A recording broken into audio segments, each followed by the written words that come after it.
गर्मी के मौसम की शुरुआत थी। गांव नंदपुर के पास एक छोटे से खेत में राम अपनी फसल को देख रहा था।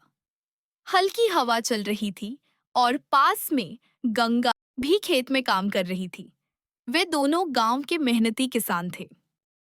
राम का बचपन कठिनाइयों में बीता था।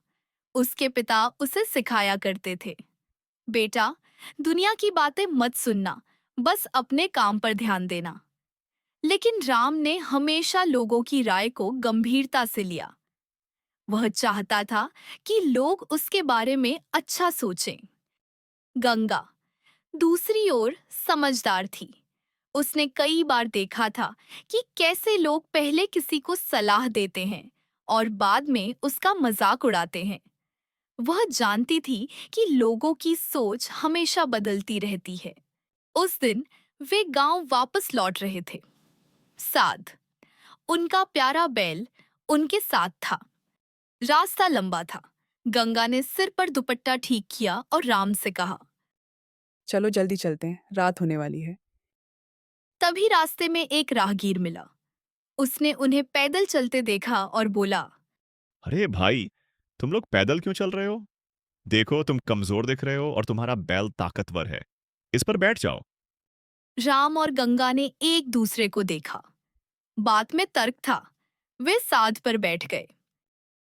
थोड़ी ही दूर एक चबूतरे के पास बैठे कुछ लोग उन्हें घूरने लगे।